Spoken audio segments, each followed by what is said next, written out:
Hello, sister friends. We are going to talk about Sister Wives episode 3 right now, which was not the greatest. It's not bad. All right, let's talk about it. The show opens up where it left off, which was Tony and Mykelti going across the country to North Carolina in the middle of a hailstorm at the time. And it finishes out the story, which is pretty much they got off at the next exit, went under an overhang at a hotel. I don't know why there weren't more cars there. And they waited out the storm and got back on the road. Their windshield is going to need to be replaced. It's not in good shape. I don't know exactly what's going to happen. I don't know if we're all about to die, if I'm about to lose my kids. And that was really the end of that storyline. I literally went on this speed date 2 nights ago. Ron seemed interested. So Mary says 2 days ago she went on the speed dating and she and Ron have not connected.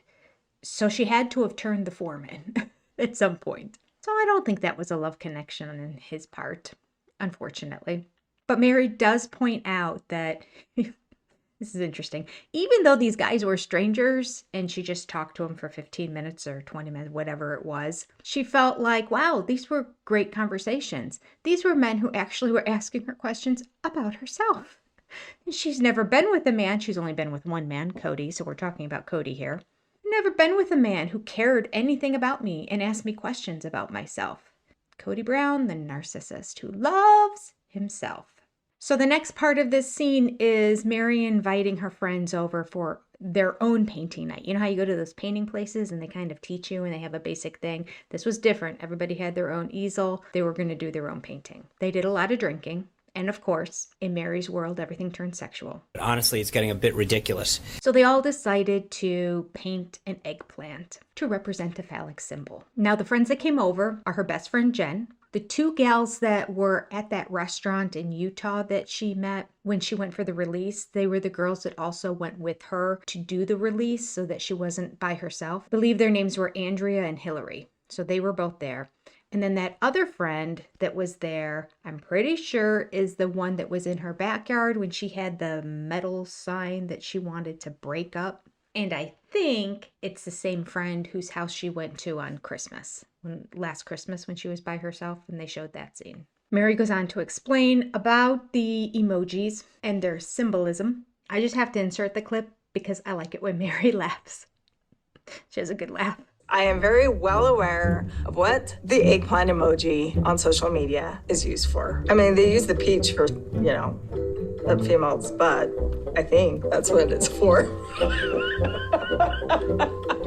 But the rest of the scene is just the girls each doing their own rendition, and I need a little bit of help here. Hillary, the last one to reveal it, shows, I'll put a picture of it up here. Her picture has Kody with his curls. It's clearly Kody. Then there's the eggplant, and then there's a bird with Kody's hair. Now, somebody last night suggested that maybe it's supposed to represent Robyn because she's like a phoenix. She's his little bird. Maybe. I don't know. But Mary told us we should know. So I feel like it's really obvious and right in front of me, and I'm just not getting the joke.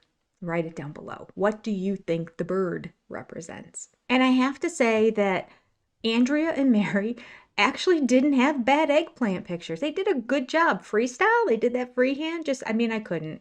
I wish I could paint. I can't. Yes! I love the dinner time. Dinner time! Would I put it on my wall? Probably not, but I still thought it was a great painting. Back on the road with Mykelti and Tony, and also Christine and David, who were ahead of them and missed the storm. I just want to point out, I found it cute that David was jealous. David was jealous that he was not the one that could see the tornado. Apparently, they were saying, look, it's over there touching down. I didn't really see it touch down, but I don't deny that it did. And now David wants to go back out on her tornado hunt. Stay there and watch the tornado. Or flee. No, So you no, don't stay. get, We're staying. We're staying. I don't know why it makes me laugh. There's something about it. He's striking me as more eccentric and goofy than originally. Originally, I just thought he was just really plain and talk like this. I thought, whew, okay. But I'm finally at the point that I can look past that monotone hyponasal voice, and I like his quirkiness. Robyn and I are probably going to be moving. We're expecting that we may be moving. We're hoping we're going to be moving. And so we have been going through a process of packing.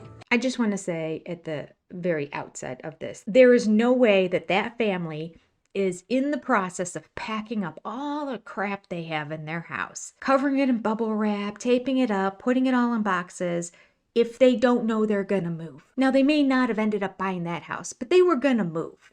And quite frankly, I think they knew they were buying that house. I think they knew they were buying that house weeks ago. I think they were just going through the logistics of the paperwork and getting it all in. And thus, we are treated to another fake acting scene of them wondering, do they get the house or don't get the house? However, I just realized when he went on to his next line, any good agent is going to tell them, get rid of 3/4 of the stuff in this house before I even begin to show it to somebody.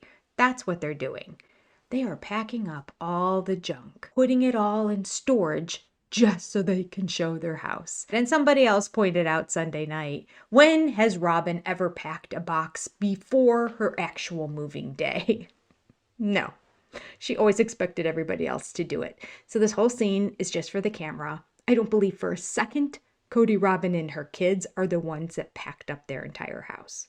No way. And they're certainly not the ones that are going to be moving everything, as they will imply later in the show as well.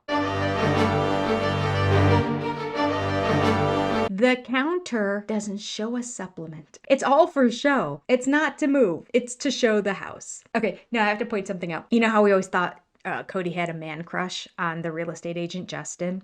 Well, they show him just peering out the window. You know how like somebody's waiting for grandma to come or Santa to come or whoever to come, and little kids just stare out the window waiting for that car to come up the drive? It's exactly what Kody's doing. He's literally leaning over on the island out the window, just waiting. And he's like, oh, he's here, he's here, he's here. Be cool, Kody, be cool, Kody. I gotta pull myself together. I gotta act like I just don't care. It's okay. He goes running to the door. It's Justin. He's my buddy, Justin. Here up, the real estate agent's here.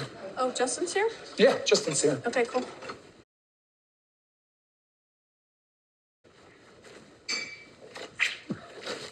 Hey man, how's it going? What's happening? just caught you driving up. How are you? Just happened to be walking. I was going to walk out the front door to cut some wood or something, and I just happened to catch you. Like I wasn't sitting like a dog outside the window waiting for you to come. No, I wasn't doing that. Okay, so then we have a little segment here of Kody explaining to us how real estate works. How you make an offer on a house, and if it gets accepted, there might be a contingency clause based on the sale of your house. Very standard in real estate. And I don't know anything about real estate. Never took a class in it. Don't know anything about it. I feel like this is pretty much common knowledge that a contingency clause might be involved in it. But Kody is acting like this is a brand new concept, something they just came up with recently, so he's going to explain it to all of us. Robyn and I found our dream home on the other side of town. We decided to make an offer on it. So we made an offer. But wait! There's more! But that offer requires that we sell the home that we're living in right now. It does? That's crazy! Very excited. He's learned something new. Well, he learned it from Justin. Of course he's excited. I don't know if Kody's had plastic surgery or if possibly he went off the supplements because he had to pack them all away for people to see the house, and then they couldn't find them, and all the mess and all the puffiness has gone down. But he looks in his face like it's very different. It's a lot less puffy. It's very smooth. It's like there's a filter on the camera. But the couch interviews, which are recorded substantially after the show, if you just look at his face and compare it to his face on the show, different faces. His nose looks sculpted and no longer puffy and bulbous. And noses, I don't think, grow and shrink that much. I learned in science class in high school that your hair, your nails, and your nose are the 3 things that continue to grow the rest of your life. And I remember being devastated because I've never liked my nose. It's fine. I've accepted her. She's part of me. But KODY'S seems to have gotten slimmer. So either he has a makeup artist coming over for the couch interviews and they are doing a lot of sculpting, and then there's extra lighting and camera work and filters that he has gotten them to use for the couch interview. Although Robyn doesn't. Robyn looks horrible in her couch interview. She looks sickly. So I don't think that it's he hired somebody to do all this special stuff, because of course he would do it for Robyn as well. I don't know. All I can say is it's a different face.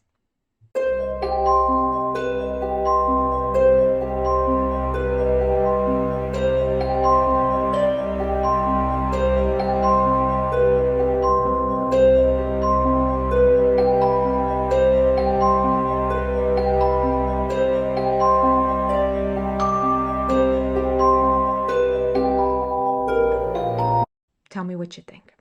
Maybe when he had the teeth done, he had the face done too. Maybe when he had the teeth done, he couldn't eat anything. He's lost a bunch of weight. But usually your face kind of like sags. His seems to be taut. But now KODY'S going to tell us. All right, so let's go back to it now. Sorry, side note. KODY is going to share with us what they're going to do to be able to buy the other house. So we're scrambling to pack ourselves so we prepare this house to sell. I am so confused. Teach me.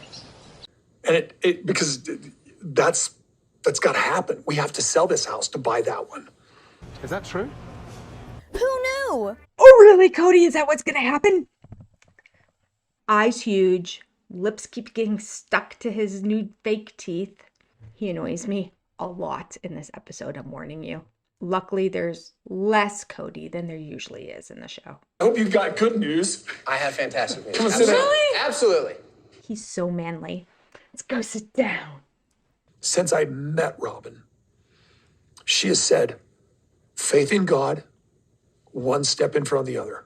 We're going to pack this house because we believe we're going to be blessed with the other. I'm so tired of this. Have they not learned that all these material things that they keep saying are blessings from God, and they talk to God and God told, and it never comes to fruition, and it ends up being a big mess. We talk to God about moving the Flagstaff. Boom, there goes the whole family.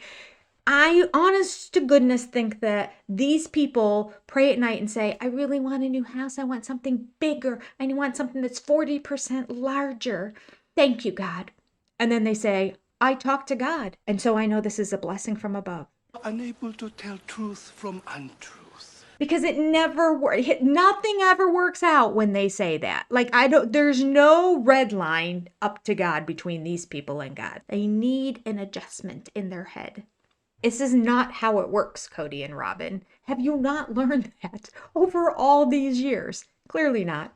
Because apparently there's some sort of toxic dump that's behind the new house that they have. And so now, this is going to be terrible for poor Solomon. They have to breathe in this toxic dust or something. I don't know. I don't know the details of it. We'll see what happens. I can't believe a real estate agent wouldn't have pointed that out. Is Justin their agent for buying the house? Because if so, he's got it in for them. If that story is true.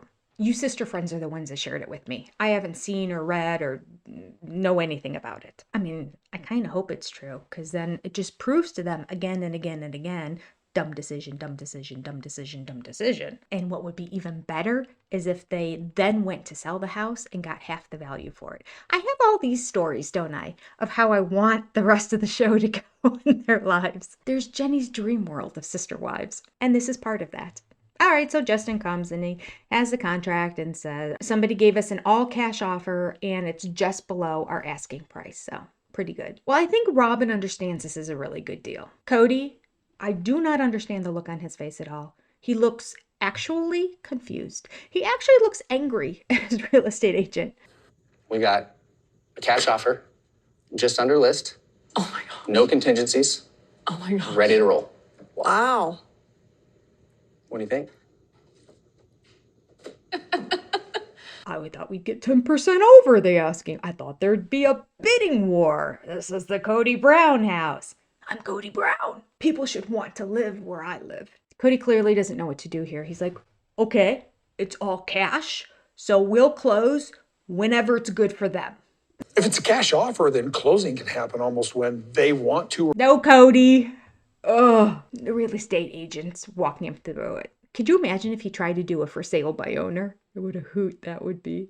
And then we have a stupid, I'm not even going to show you a clip of it, stupid argument between Robyn and Kody over whether they take the big brown table that they have in their kitchen with them. Kody loves it. She hates it.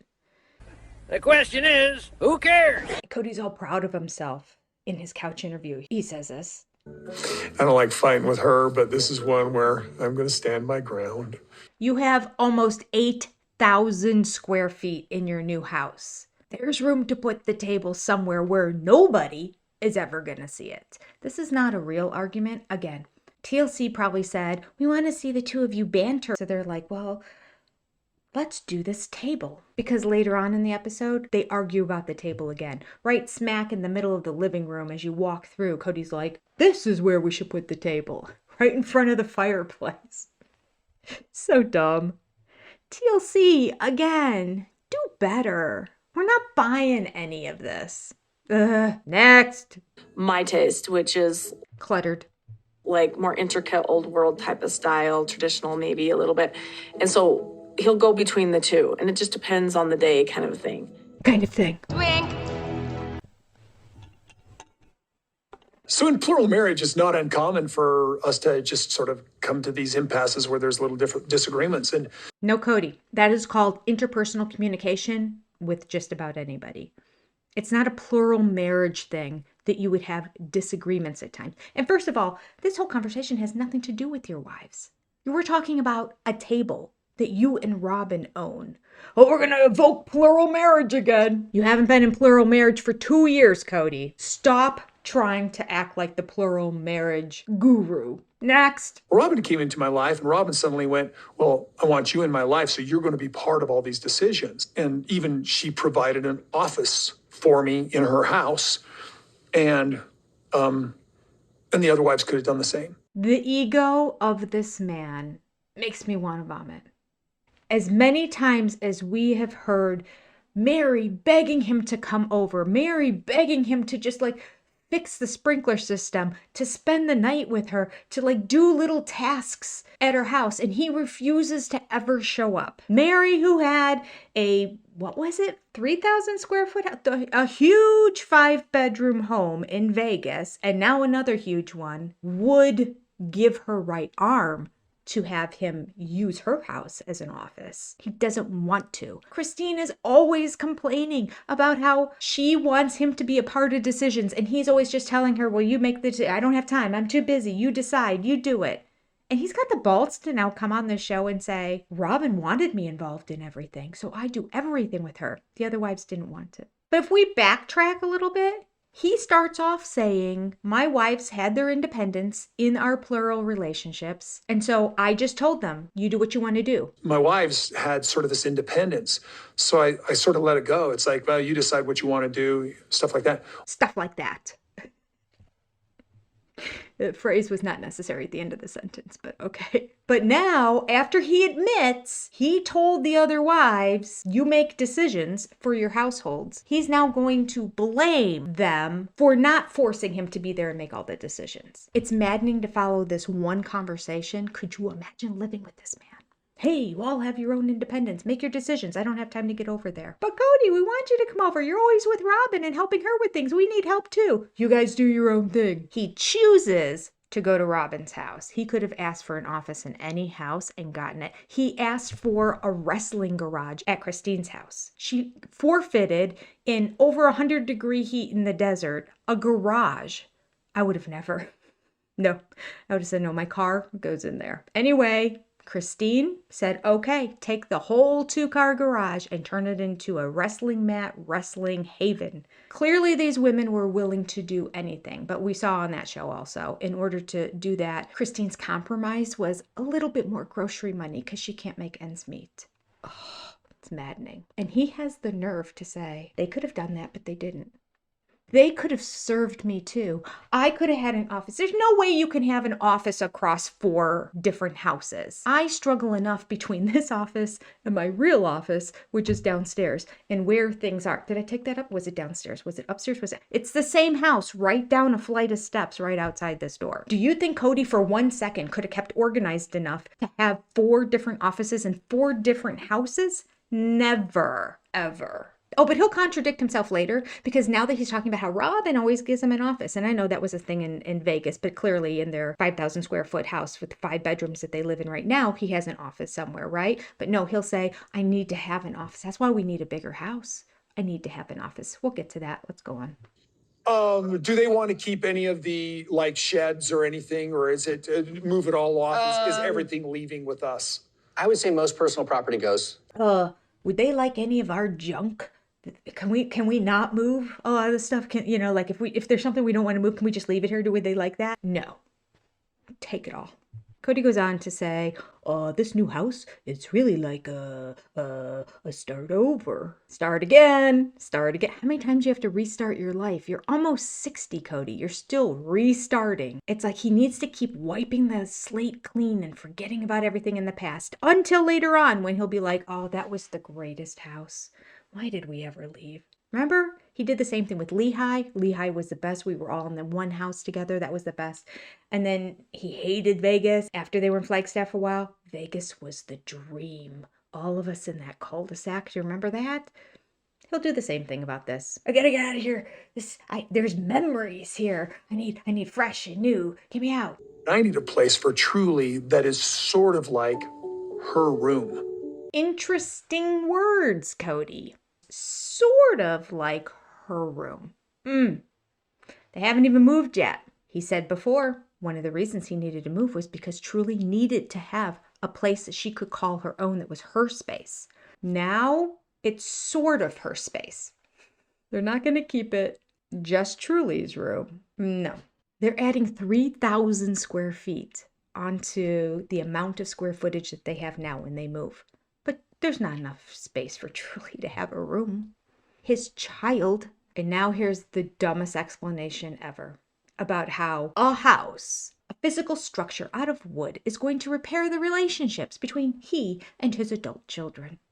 This house is simply a new opportunity to invite them here. How? And to potentially enjoy their company here. Why? Even if it's in some kind of fantasy. I just want to be able to say, hey, there's space for you. You can come and visit us. What makes it any different than your current house? Big. Again, square footage does not impress your children because they are real people with thoughts and feelings and accountability. Kody Brown, your children are not coming over not because there's not enough space for them to sit down. It's you. And if you are in the new house, nothing changes. You have to change, Kody, not your home. I don't think he'll ever get that because there's no space for you now. We only have just shy of 5,000 square feet and 5 bedrooms. There's no space for you to come visit. This place is just so cramped. He didn't even say spend the night. Janelle comes on and says Kody has always had to move. He's always moving and she doesn't understand why. And then Mary comes on and says something I completely disagree with. Kody is just a very social person. Maybe that's part of why he just wants to move and like he's always on the run. He's not moving because he's a social person. He's not like hosting block parties and is like, wow, I know everybody on this side of town now and I'm friends with everybody. It's time for me to move and meet new people and expand my group. No, not once in Sister Wives history do I remember seeing he and Robyn inviting a couple over. Friends, just for dinner. He's not moving because he's social. That's a dumb comment right there. That's a dumb Kody comment coming out of Mary's mouth. Get it together, Mary. Go back to therapy. We've been in a state of kind of panic and terror for about 9 weeks. Going through the process of just packing boxes like, oh no, this is happening. So there are 4 adult children in the house. And they have spent 9 weeks packing. And they're still not done. The amount of crap in that house. Outrageous. I hope they take every last trinket and figurine with them. I hope it all goes to the new house. His big, beautiful house. It's not going to take long before Robyn finds a way to fill it up. I got to go online. Look at all this extra square footage. We need more furniture. We need more cupboards to hold dolls. We need more dolls. We do get to see a little scene of Kody being obsessed with something, which is moving this table that looks like it weighs 500 pounds, and him asking his daughter to carry half of it. He's trying to lift the front half, and he's like, hey, 20-year-old girl, get the back end. Okay. Is it going to be easier for us to go over this? No. In the back. You ready? Brianna, we need you. Brianna, Do you need another person? We went ahead and...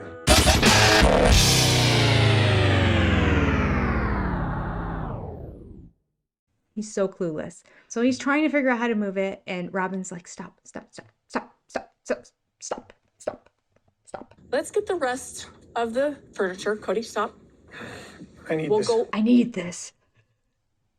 She's like, we're starting to see the true side of Kody. I'm obsessed with this, and I have to finish it. I have to complete it. I have to figure out a way to get this out. And apparently Robyn had suggested earlier, let's get a dolly to help. And Kody's like, nope. A dolly does not help carry heavy things. A dolly will not carry this. It'll help. It won't at all. Isn't the way you get a refrigerator out of a house an appliance dolly? Yeah, that's all they need is an appliance dolly. I'm sure they've got 2 or 3 of them in one of their sheds on the property. One of the many sheds that he's trying to leave behind for the other people. It won't at all. She's biting her tongue. And then we have the oddest interview question here. So the producer said, is it weird or different to not have the family all together help move? Because whenever there's been a move, the family would all do it together. And that's still happening. We see that with Christine and Janelle's family and all the kids and everyone helping move. They don't have that now. And I cannot read or figure out what their silence means.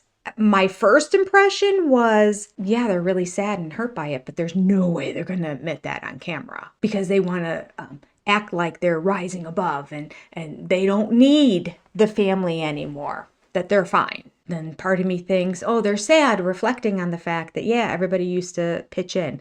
Now, there was always chaos involved because Kody was always screaming out orders to everybody, but that was Kody. Mary's the one that used to take over when it came to moving because she was like what he called the packing queen and she would put everything in. Maybe they're thinking about Mary and how she was a little militant about how everything had to happen. And so maybe this is their way of saying, no, we're happy she's not here. I don't know. Could it be we're happy the rest of the family isn't here? We can do it on our own and we're better alone than we are with them? Is it we're happy Mary's not here because she used to bark orders? Is it we're happy that there's not as much chaos?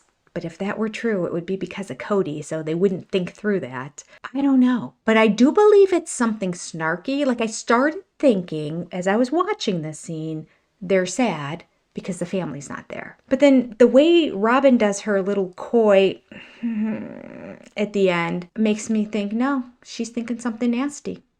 Nailed it. I've got thoughts, but I'm not going to share them. Tell me what you think. I'll include it here. Is it weird or different not having the help of the whole family for a move?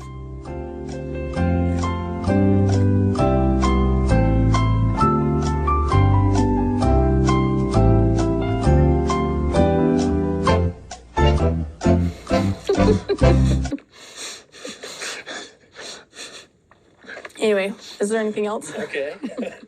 Next question. I just want to add, I'm very happy with Puddle Monkey. Yay, Puddle Monkey. TLC and Puddle Monkey make me so upset most of the time that I do need to give kudos when they do well.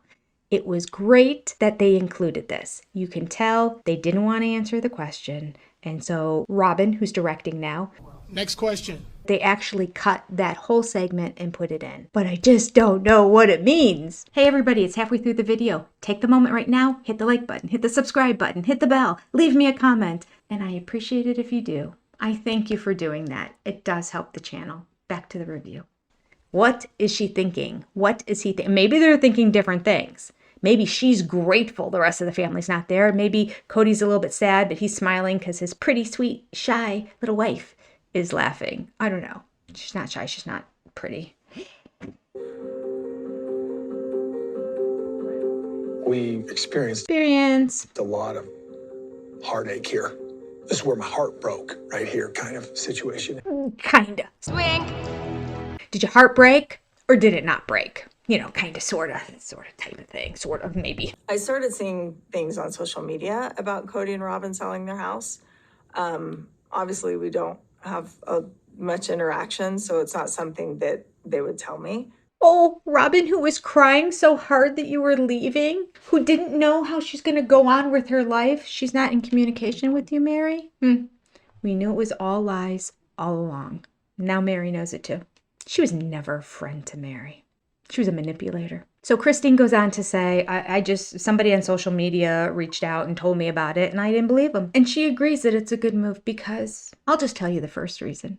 Their house is weird. I can't blame them. I know, well, that's not nice. I agree. It was dark. It was brooding. From the minute they walked into it, there was no light. It was like living in a cabin, but like not a cool cabin. Like a house that wanted to be a cabin. I don't know. It was weird. It was choppy. It was like, here's this room, and then this room, and then this. It was just, nothing was open about it. The downstairs, the upstairs. I don't know. I don't know why I don't like it, because it was huge. I mean, I suppose if somebody gave it to me, I wouldn't stick my nose up at it. But would I have paid $1 million for it? Heck no. $500,000? No. $300,000? Maybe. Because then I could renovate it and make it nice. No. You had to haul water to it. It didn't have its own water system. You had to buy water and have it delivered. No. Take it back. Think about all the conversations they had and all the hard times that he had in different rooms of that house and all the frustration and anger that he felt in that house. I think it's a good idea for him to move. Well, agree to disagree. I think he's going to have the same frustration and anger and tough conversations in the new house. Disagree with you, Christine. Let's watch and see. We're going to see the rest of this season and maybe next season, because it seems like there might be a season 21. Does Kody have any hard times in the new house? Is he going to have any fights, any arguments? Is the whole family coming to his new home now that he has the square footage? Will all his kids and grandkids come back? Will it be full of bliss and joy? No. Robyn is still there, and you're still there, Kody. The conversations that were had inside said house still happened. When you move to the new house, it's not like the conversations never happened because you moved out of the house. This is the craziest logic. I can't believe that Christine is co-signing this. And somebody pointed out Sunday night that they think Robyn was 100% on board with this move because she wants to acquire as many assets as possible before she divorces him. So when it comes to alimony, she can establish the way of life she's used to. Which means Robyn needs to divorce him before Sister Wives ends. Because once he can say, I don't have any income anymore, the show's over, not much alimony. So now we cut back to the whole move to North Carolina scene. They're at Tony and Mykelti's house. It's adorable. It's so cute. I love it. Half brick, half aluminum sided, all in the trees. It's so gorgeous.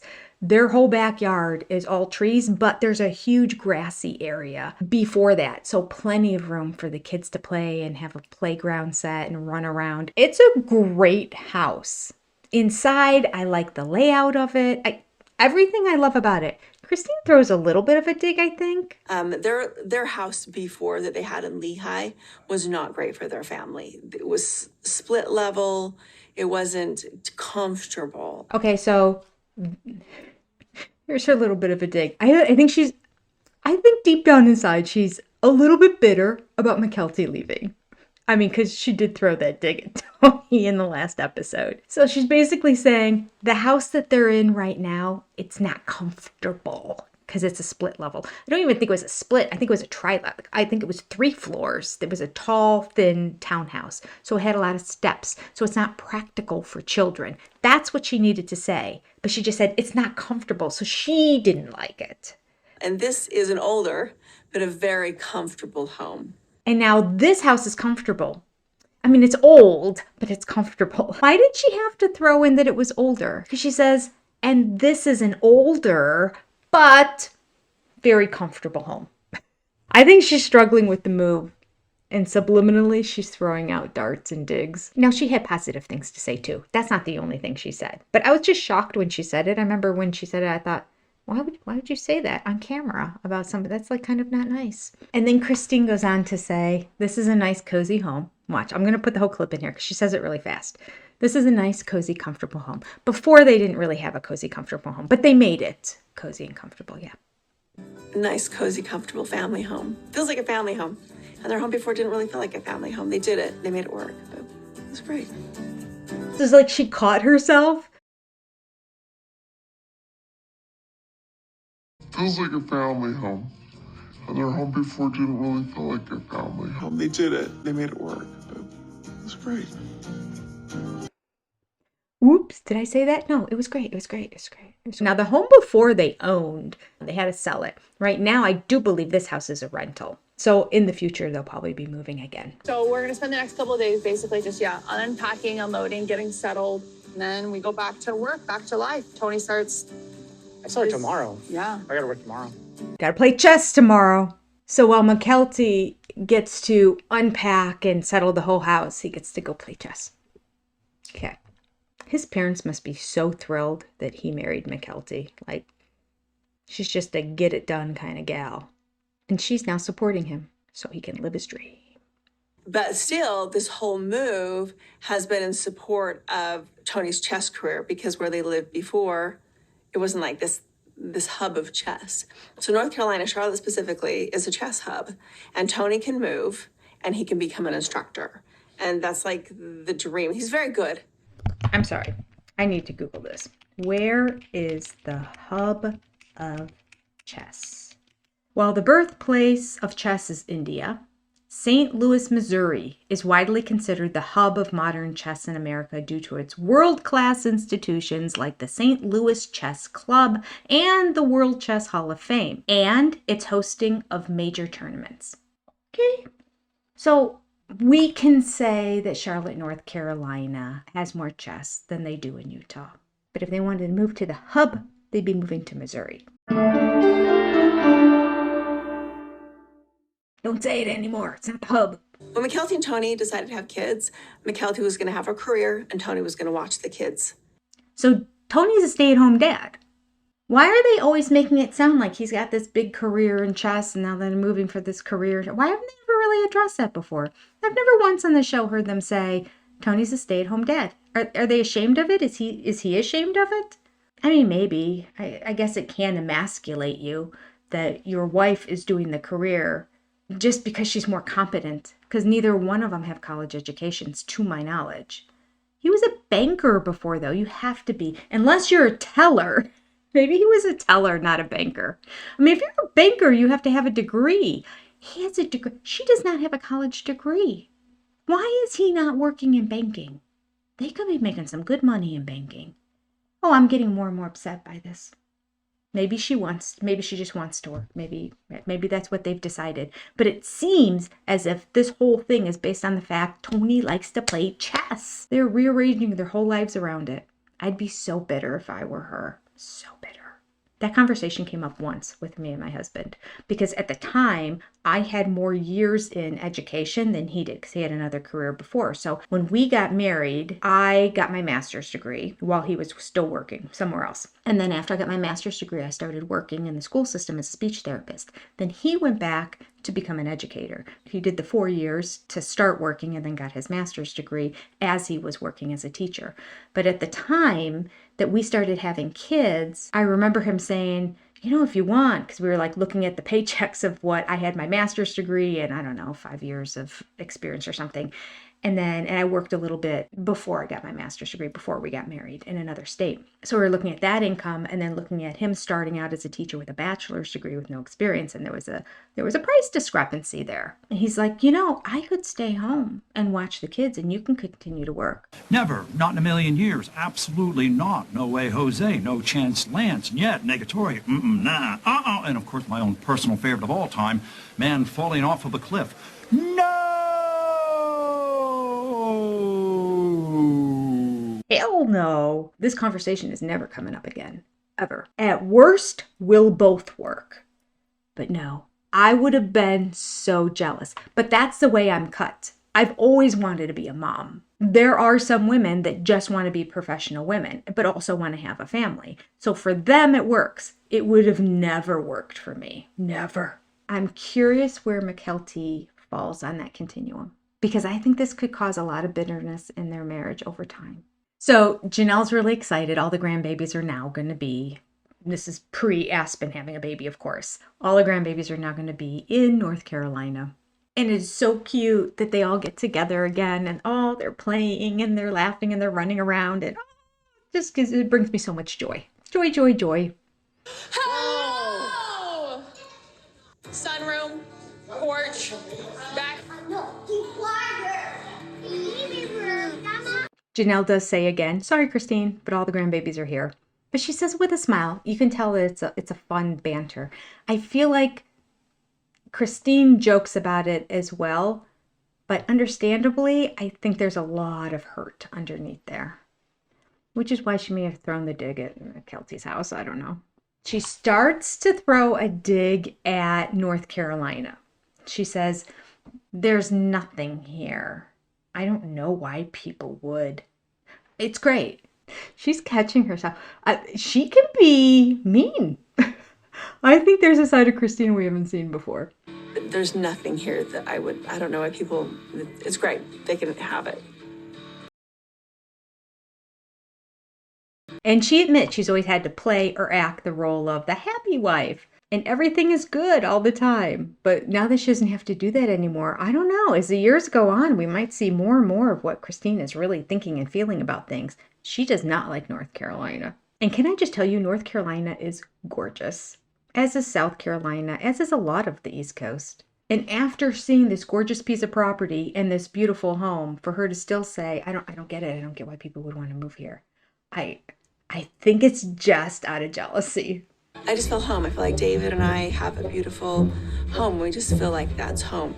I just don't feel it. Just don't feel the call to North Carolina. It's not that I have a problem with it. What I have a problem with is people saying, now that Maddie and Mykelti have moved here, you and David have to move here. That's what I have a problem with. Because that's what you really want to do, but you can't because David's whole family is still back in Utah. And there's no way you can make him move away from his whole family to go over there. That's really the truth of it. And I get it. I'd be bitter about it too. If I were in that situation and realizing, shoot, I want to go with all my kids, but my new husband, his whole family's here. I think she's really struggling with them going. So then we have the announcement, and I love how this happened. Oh, are you guys gonna do Christmas together? No, Maddie's gonna be in Tennessee our first year at Christmas here. No? No,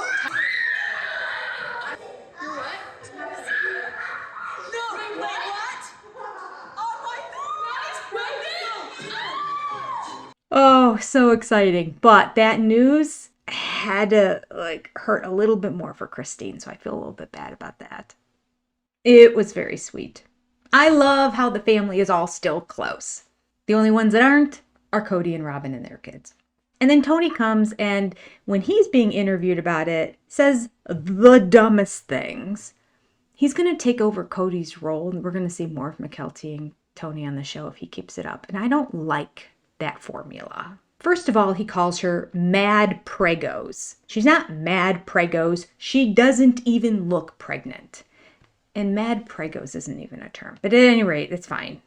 It's a Tonyism. You have 5 rides. It wasn't planned. Yeah, she's mad prego. But she's not. She doesn't even look pregnant.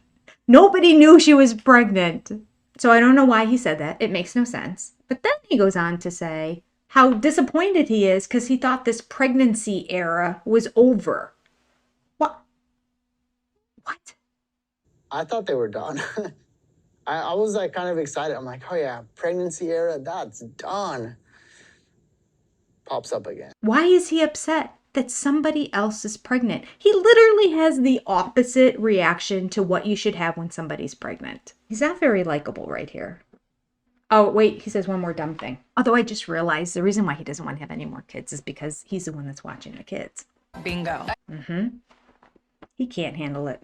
He goes on to say, one thing he learned from Kody is that you cannot split yourself amongst too many people. So he doesn't want to have more kids because he feels like it's going to divide up his time. They live in the same house. They'll go in the same car. They'll do the same. I mean, slightly, yeah. Sometimes you have to take a kid to a doctor's appointment when the other one isn't, but they usually come along with. You take them all everywhere, all in tow. I just don't think he wants the work. And Mykelti points out, there's a big difference if we were to have 4 kids and if you have 18 kids. Not to mention they're all in different houses. Like, it's just, you can't compare. And Mykelti's right. The farther you split yourself, the higher the risk. There's a big difference between 4 and 18. Yeah, but the principle applies. No, it doesn't. That's what she just said. And then you agree and then say, but the principle stuff. No. In my opinion, when I went from 2 kids to 3 kids, was it a little bit more overwhelming? Was it a little bit more work? Absolutely. Did the blessings of that well override that? 100%. Does that mean we were going to have 18 kids? No. But if Mykelti really wants to have another child, having a 4th is not going to be a major detriment to the family. That's all I'm saying. And then we find out that Maddie's due date is March 4th. March 4th is the day that Garrison passed. So it's just sort of a beautiful way of taking the day that has so much pain and sorrow and turning it into a day of celebration. It was really touching to hear that. No way! Oh, hopefully March 4th or 5th, either day is good. You know what I mean? So this is exciting, and it's a surprise. I'm actually so excited when she told me.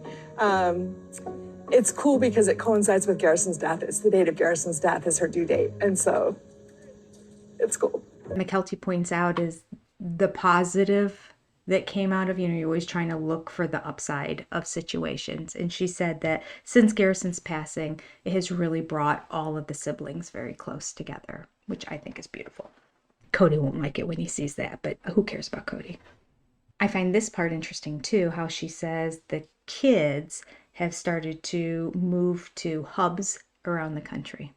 And basically, nobody is hubbing in Flagstaff, but they are in Vegas, Utah, and North Carolina.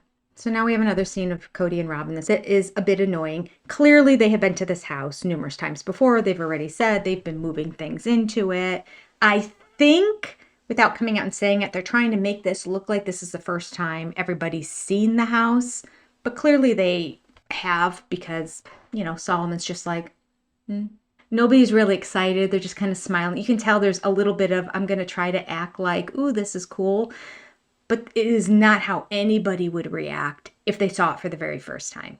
So another Robyn and Kody stage scene.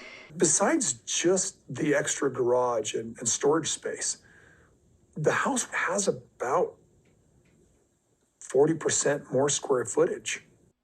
Why? You only have 2 young kids left. One of the 3 older ones is already gone. The other 2, I don't know. They're probably going to try to hold them there for the rest of their lives. Even if they all stayed. You have 4 kids and an 8,000 square foot. Why? Overachieving. Like the Napoleon complex. Kody does it with cars and houses. Ari explains to us why the move was necessary. What do you think, Ari? Are you going to miss our old house? Yeah, but I like this house a lot more. You sure? We've had a lot of memories, but this house is way bigger. The room. Seriously, we barely had any room in the house. We could barely play hide and seek. I'm going to hold my tongue because she is under 18 years old, and I try to have a policy where I don't speak ill of kids that are under 18 because they don't have a choice when it comes to being on the show or not. But I just have to point out, we barely had enough room. in the 5,000 square foot house? Is it that she's spoiled, or is it that they had so much junk that they were overwhelmed and they felt like they couldn't move in there? Maybe both. But her line about hide and seek makes no sense because they had so much crap in that house. There were lots of places to play hide. It was the perfect house for hide and seek. This is not the perfect, well, this eventually, once all their crap gets in there, it'll be the same. But they had so much stuff in that other house. You could hide all kinds of places. There were stacks of boxes along walls and all over. You could hide behind anything or in anything. It was the perfect house for hide and seek. So her justification doesn't hold any water. There's some opulence, there's some beauty here, there's some magnificence that is really, really special. Let me point out to you, we just moved up in the world. It's opulent, it's magnificent. Who would ever say that about their house? If I moved into a castle, I would never say, I love this place. The opulence of it is magnificent. Never. He's like a used car salesman. He's like, and I'm not buying it. The clean look of this house, it's feels great. Well, that's not going to last very long. None of your stuff is in there yet. There is not one item in this house at this point that they're showing that's of yours. There may be boxes out in that storage garage, but nothing's in the house yet. So yes, it's clean because Robyn hasn't taken it over yet. Just wait. I mean, like,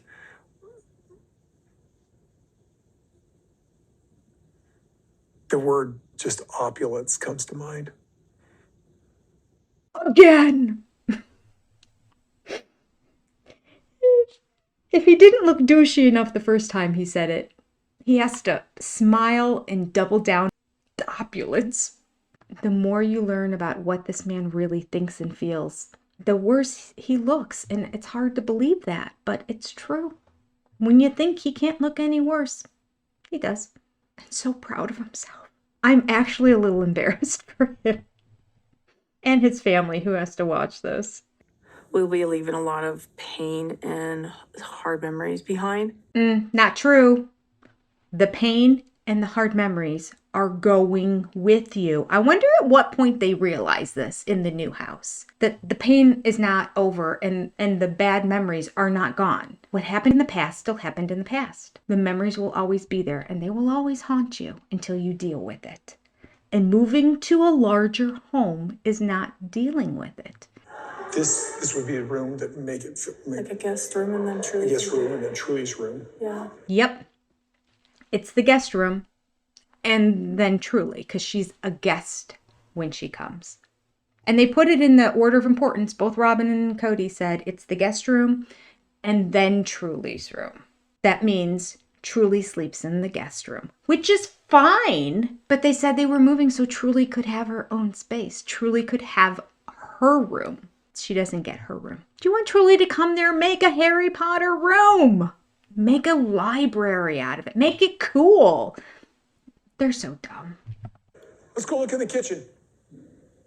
Oh, look at this dining room too. Whew. Yeah, it's delicious. He is trying to sell this house like a used car salesman to everybody watching. And I'm disliking the house more and more the more he's watching it. First of all, the amount of orangey oak that's there is almost making my skin crawl because my house is full of orangey oak. I am slowly in the process of redoing it, but I don't have enough time. So in the past year, I've done nothing. Some of it's getting painted white. Some of it's getting stained a rich, darker, more rich color. But the orangey oak, it's got to go. And I'm so overwhelmed by the amount that I have in my house that I have to do that looking at this house is giving me heart palpitations. They got a lot of work to do to get rid of all that orangey oak all over the place. Oh, it's just a lot of work to undo.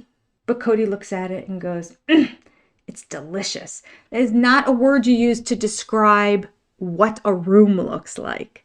It's his I don't know why he's bugging me. He's bugging me. I'm sorry. Did that bug you when he called the room delicious? I don't like it when he calls anything delicious. I don't know why. As long as it never really makes Robyn angry, I'm going to push this on her all the time. You push this on her all the time.